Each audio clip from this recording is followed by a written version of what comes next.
you go. Golden brown and delicious.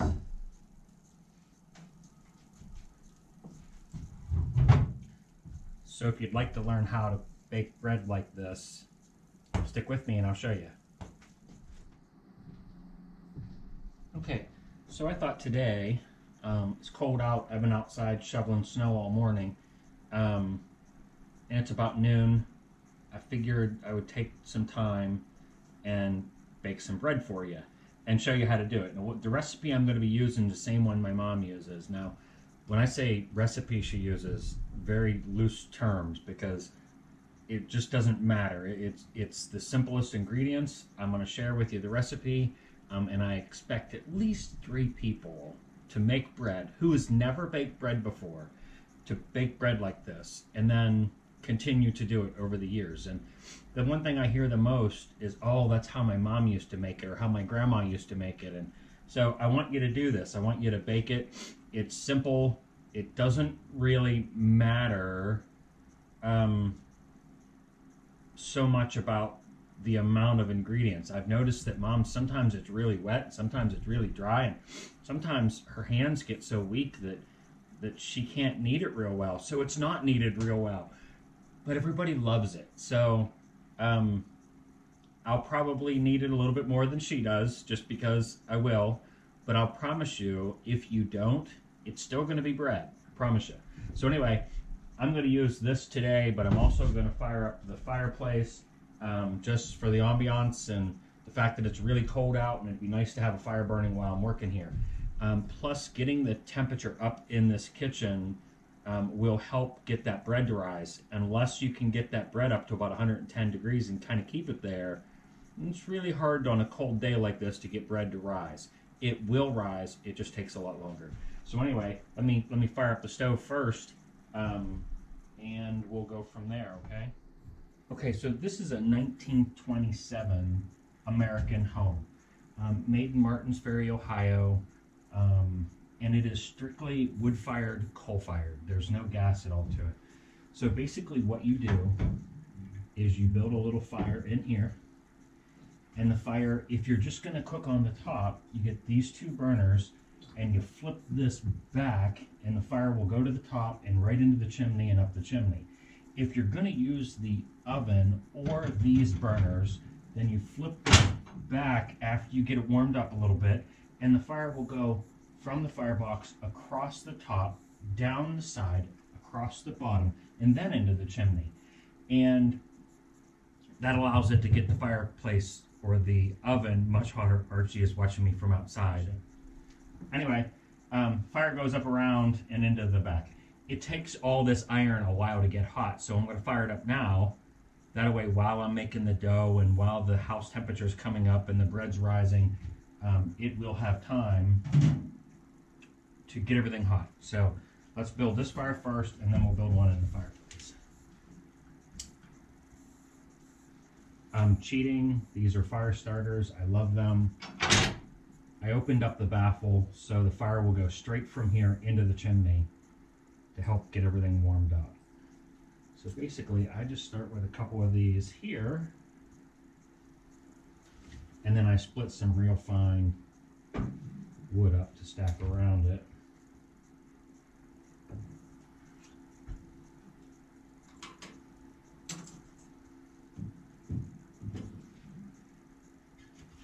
The smaller the pieces, the quicker they'll burn.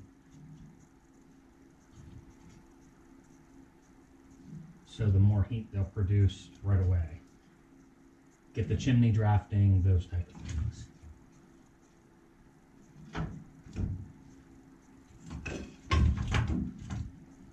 So that's why I'm picking the smallest pieces first.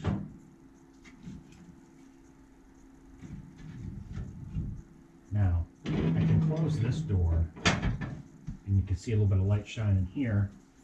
This is where all my air control is. So I got vents I can open up on the side, and then also I can feed wood in from here. So if I want to get more wood in there, I can throw it in from up here.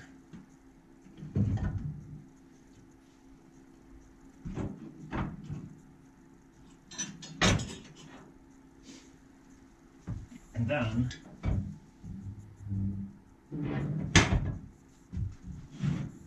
so this is also the firebox, and there's the fire there. So it's starting to burn.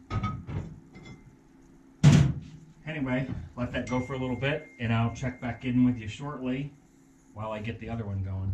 Okay, here we go. So first off, make sure you get that damper open.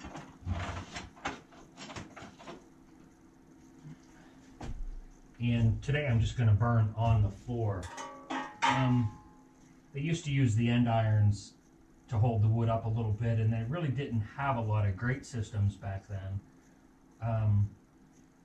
You know, in the 20s and 30s and 40s, maybe a little bit more, but I really enjoy just the natural flow of air, the more like a campfire, so I'm just going to burn it right on the floor.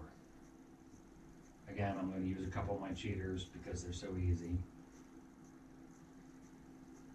And I'm going to use some of that same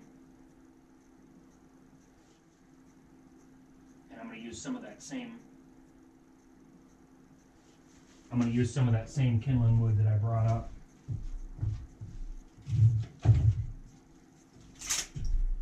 I like to typically just put 1 or 2 logs to guide the airflow between it, and then start stacking my wood.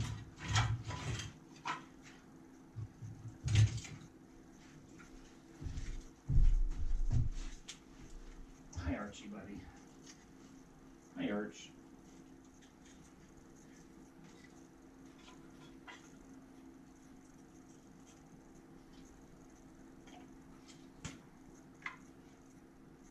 It's kind of the same as a campfire, just stack it so you get some air. Hi, Archie, buddy. It's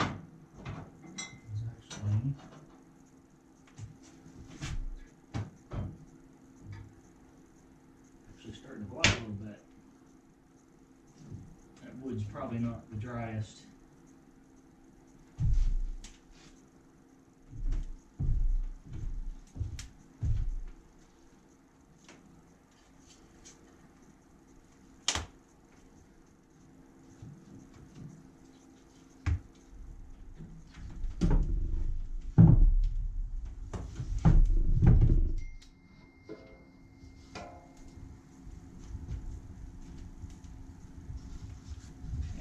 Flour,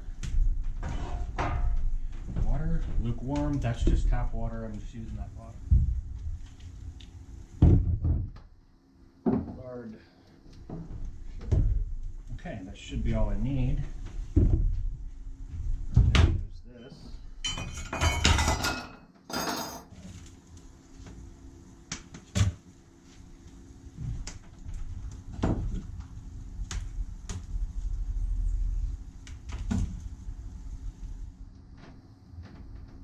Okay, here we go. So this recipe calls for, now I've altered it a little bit just to make the numbers work. It calls for 10 cups of flour. I'm going to use 9 at first with the extra 1 to add in if I need it. So here we go.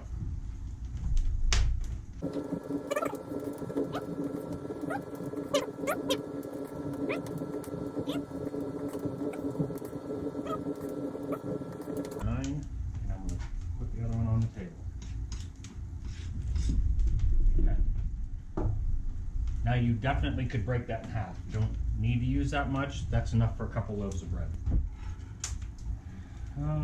Shortening, 1/2 cup.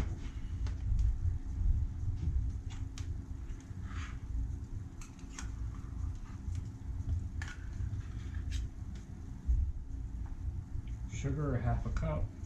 That one's 1/4. There's 2 of those.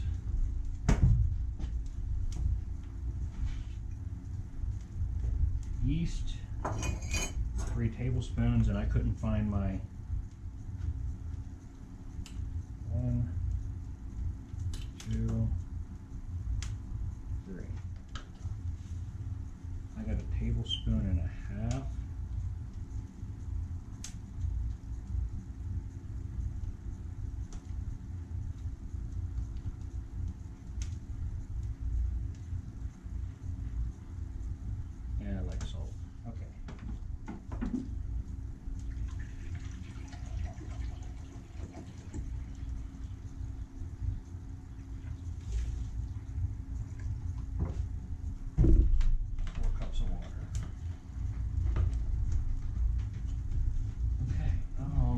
fire. Around those dry ingredients, all but that lard won't mix in too good yet.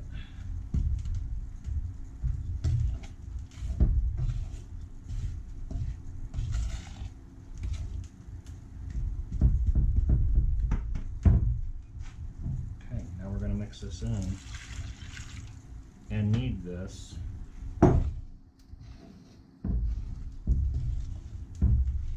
What we're hoping for, because we held out a cup of flour, we're hoping for something a little bit doughy pretty quick. And then we can incorporate that one if we need to. And if we don't need to, we won't.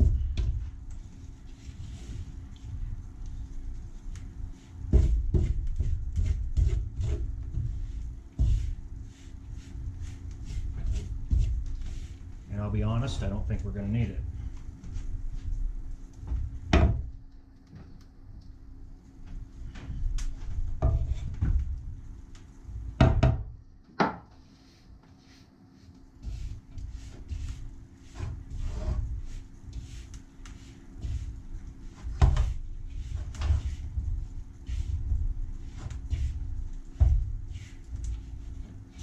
Now, what you're trying to do, for those of you that have never baked bread before, is you're trying to go from that real lumpy feeling to a real smooth and consistent feeling.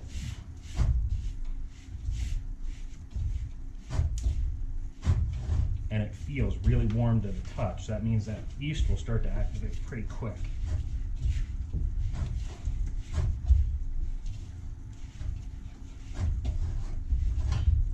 It's almost sticky, but not quite.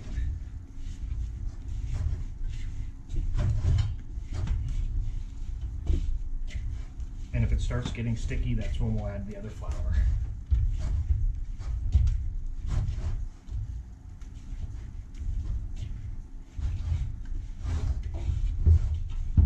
Just pick up the rest of those flours.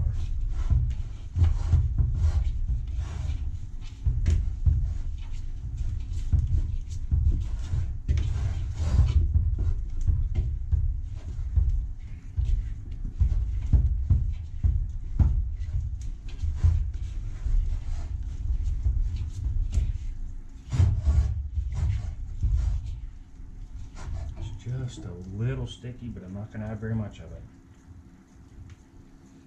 It's probably close to it.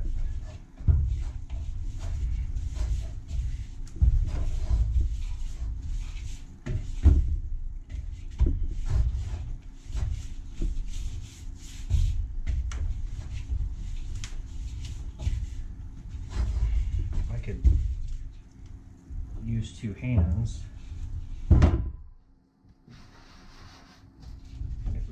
better.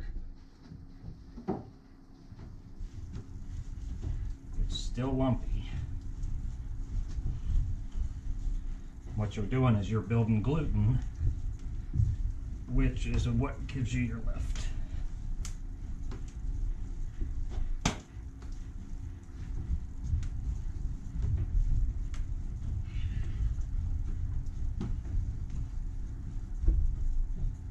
I like to just roll it on the table until it grows longer and longer.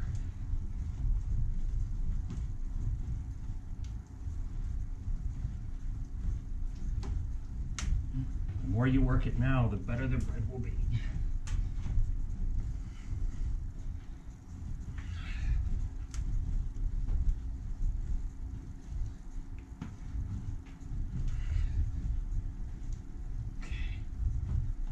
Looking really good now. We're feeling really good anyway.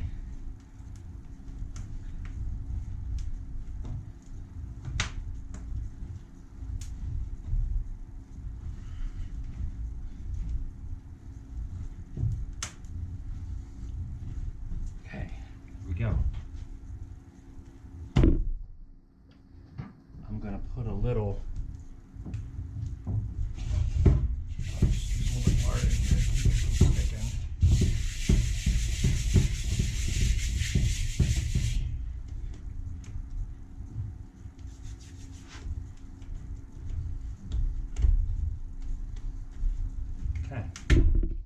drop it in there, cover it, and we'll leave it alone until it doubles in size, and then we'll break it out of there and put it into the pan.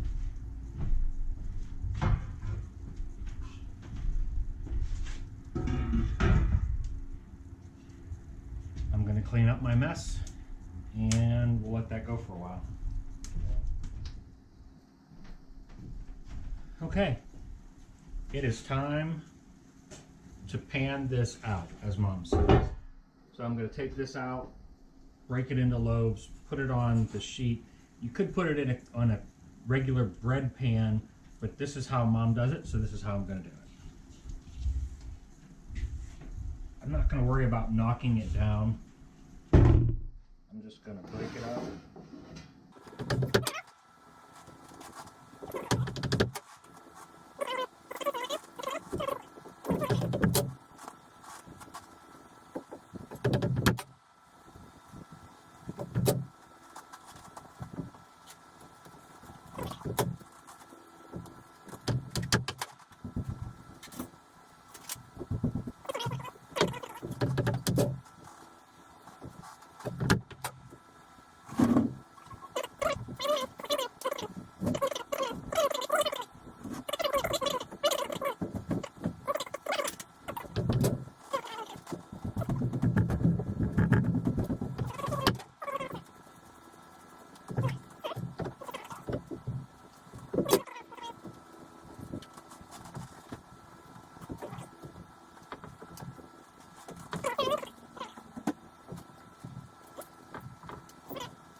Now, all we're going to do is cover that up and leave it alone for a while.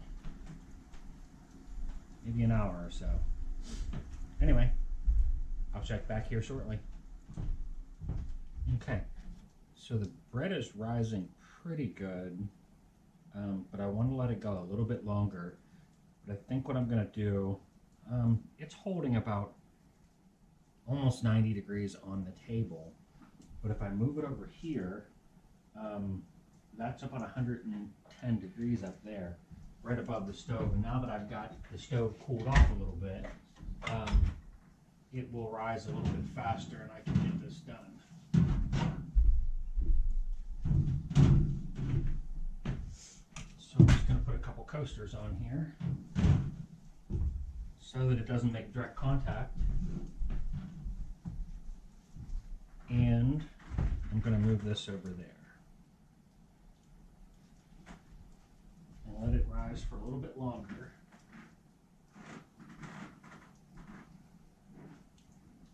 It's a lot warmer up there. It'll go a lot quicker. Okay, the bread has risen enough, or the dough has risen enough. Temperature on the oven is holding right at about 350.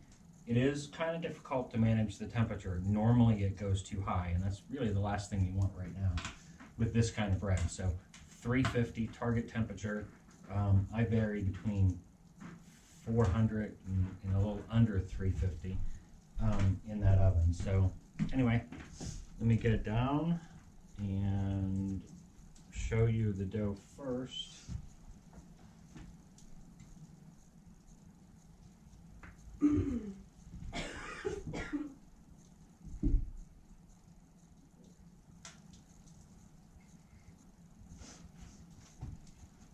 Okay, so there you go. They're risen pretty good. They could have gone a little bit longer, but I'm ready to put them in the oven and get this going. So let's open up that oven.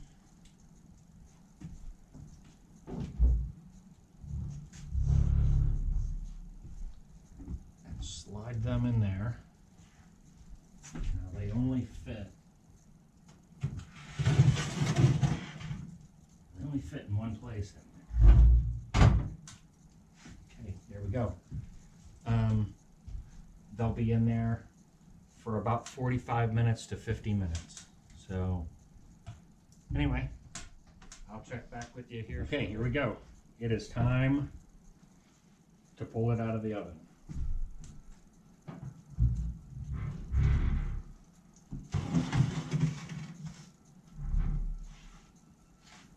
go. Golden brown and delicious.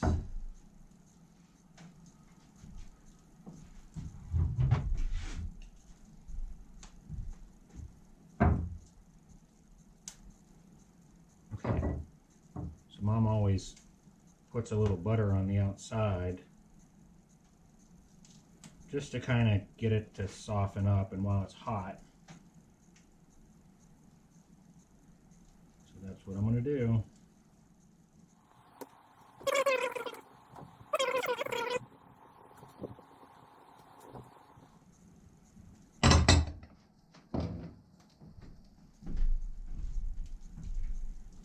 And I'm sure you noticed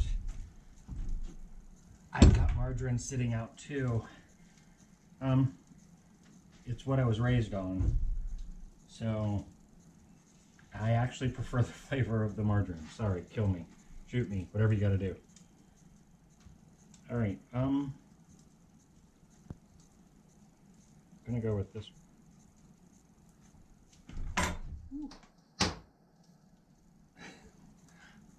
It's hot. Ouch. There you go. Exactly the way Mama fixed it.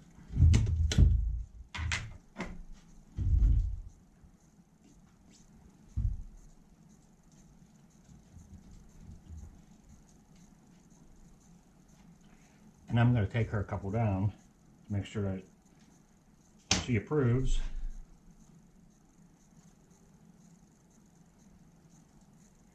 Ouch.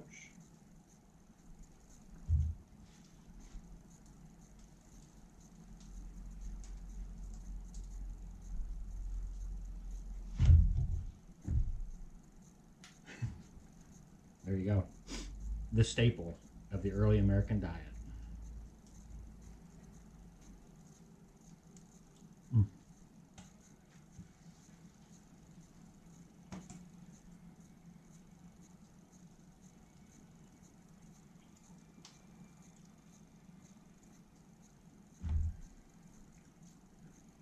That is so good. Oh.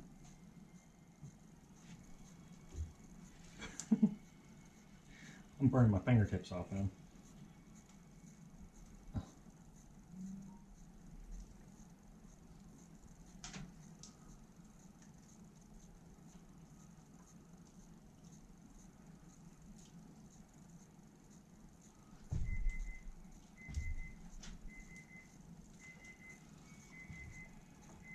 That's my timer telling me that the bread's done.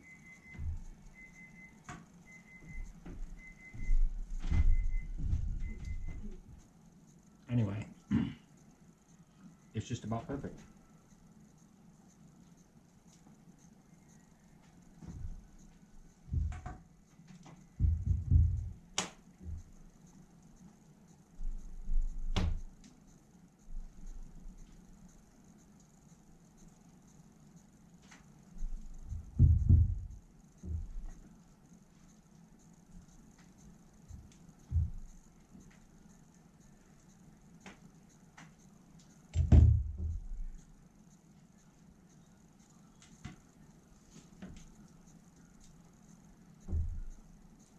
I don't think I could eat a whole loaf of that if I tried. You should come look at Archie.